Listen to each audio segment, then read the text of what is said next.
La meilleure chose que tu peux apprendre, c'est comment est vraie la parole de Dieu et comment Dieu t'aime. Dieu veut le meilleur pour toi. Il veut que tu vives vieille, 120 ans. Oh là là!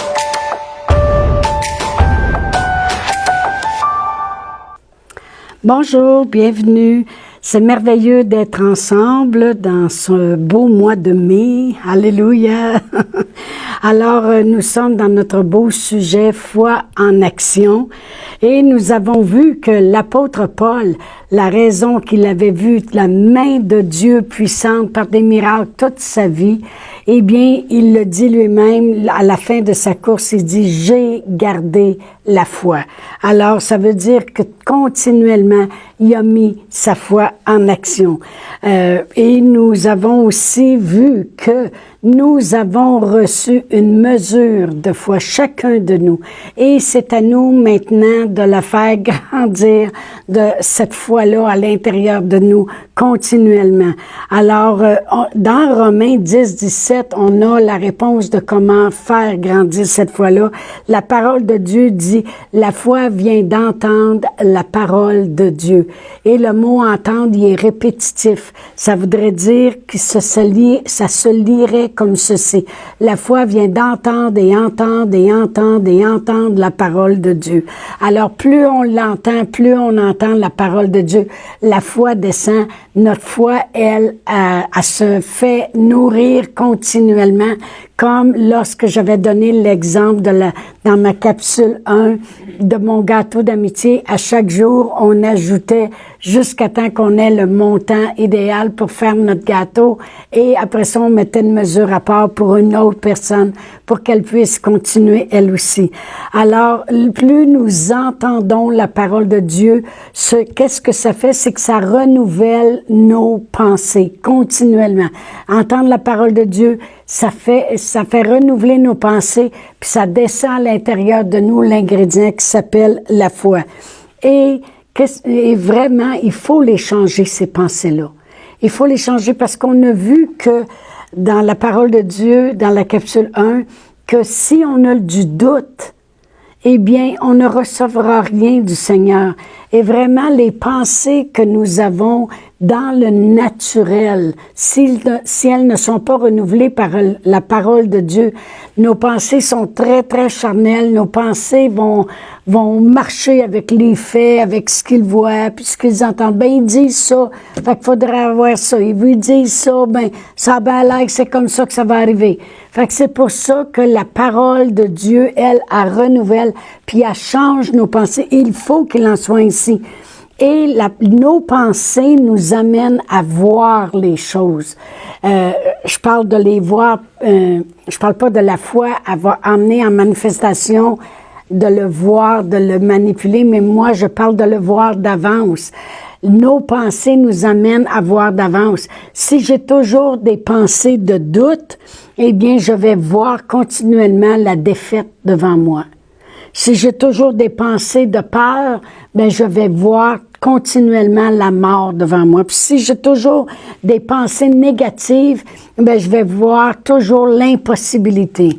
Parce que je suis habituée, ça marchera pas, je le sais, ça marchera pas, ça marche jamais. Qu'est-ce que tu veux? Moi, c'est comme ça. Quand je fais quelque chose, ça marche jamais.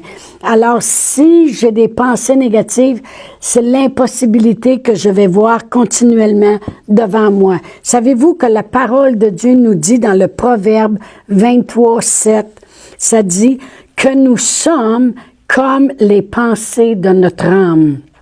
Vraiment, nous sommes comme les pensées de notre âme.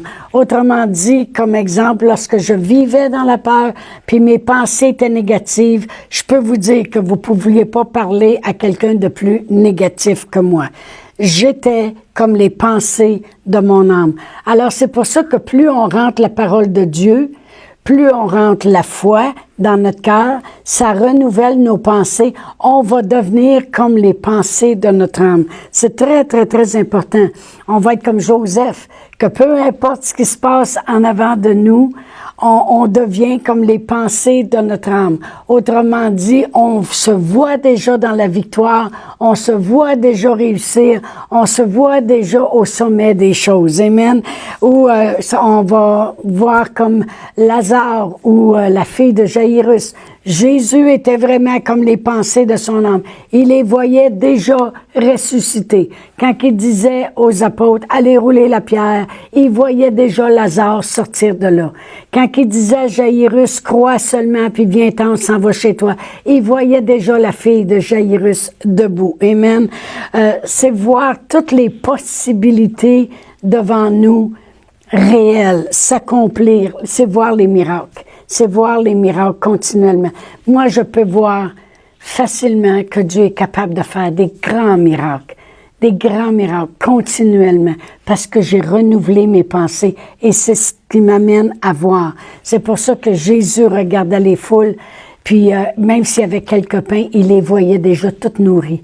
Il disait, faites-les assez par groupe de 50. Pourquoi? Il les voyait déjà toutes nourries, puis il voyait déjà que quand ça se multipliait, ça irait vite dans les rangées, puis tant qu'à nourrir 50 000 personnes, 5 000 personnes, à part la femme et les femmes et les enfants, ça veut dire que ça va circuler. Ça va circuler mieux. Faites-la assez par groupe de 50. Il les voyait déjà nourris.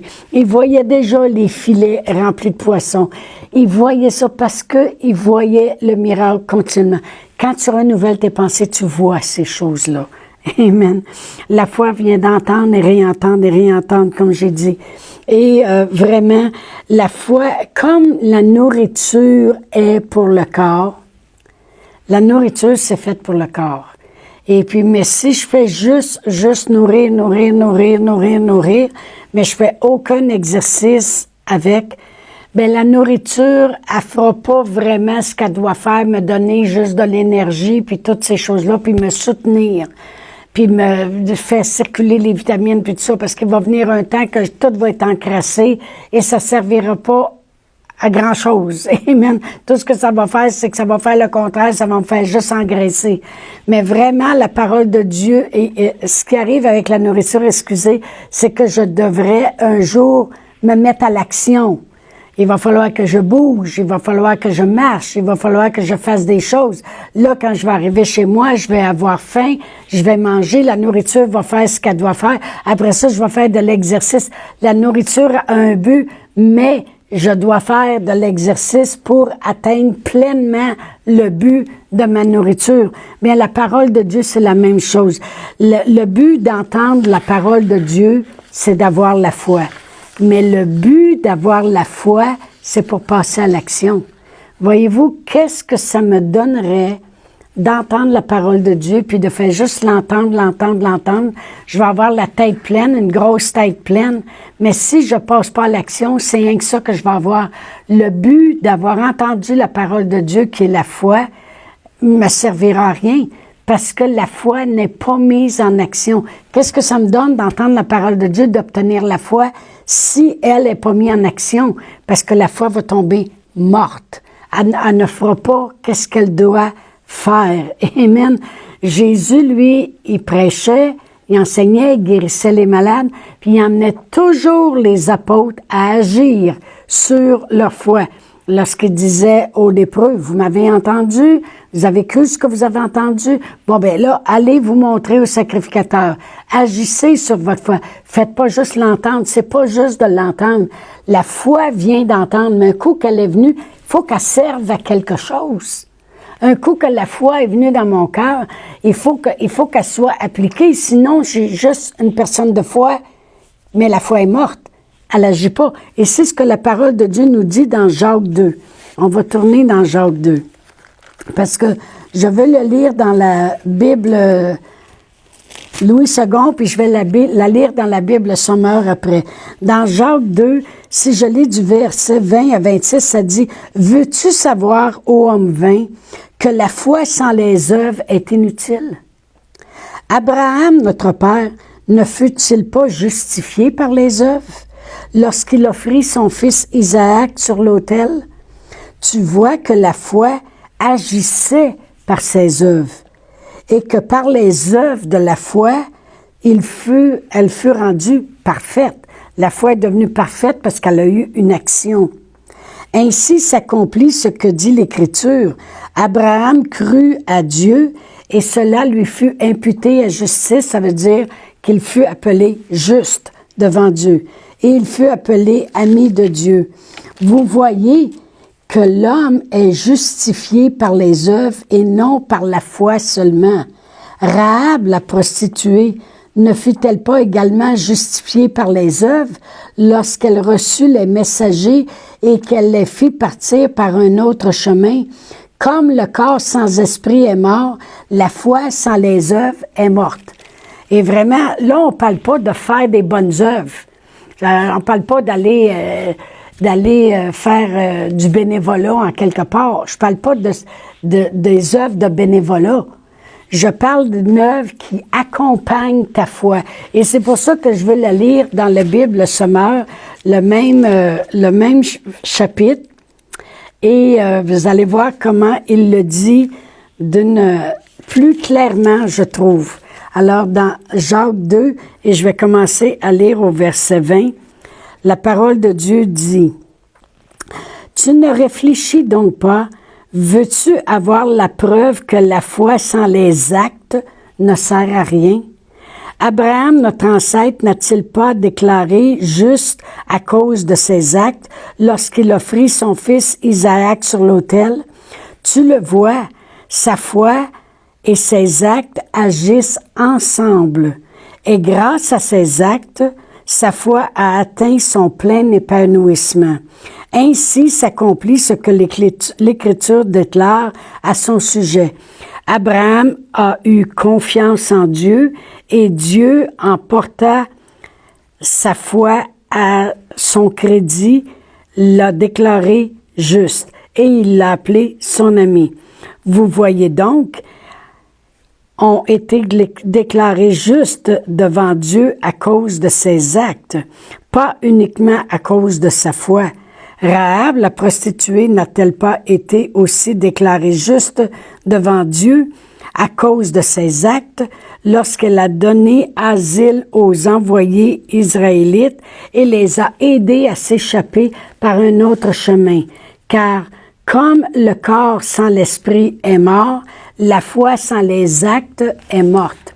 Alors, lorsqu'on parle des œuvres, on parle des actions, on parle des agissements. La foi, sans agir dessus, c'est mort. Quand même qu'une personne a dit, « Oh, il y en a des fois des gens qui m'arrivaient et disaient, ça, c'est une femme de foi. Oh mon Dieu, qu'elle a la foi. » Croire en Dieu n'est pas nécessairement avoir la foi. Ouh! Il faut que tu crois que Dieu existe et qu'il est le rémunérateur de celui qui le cherche. Il faut que tu crois que ça vaut la peine, que Dieu, il va faire quelque chose.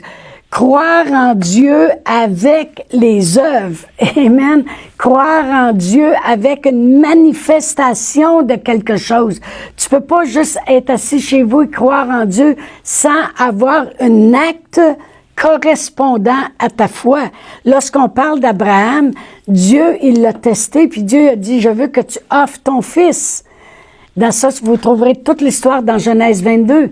Et que tu l'offres, et Abraham a parti, puis il l'a offert, pourtant c'était son fils unique. Et Dieu a vu sa foi, et il l'a déclaré juste, parce que sa foi, elle a eu une action correspondante. Amen.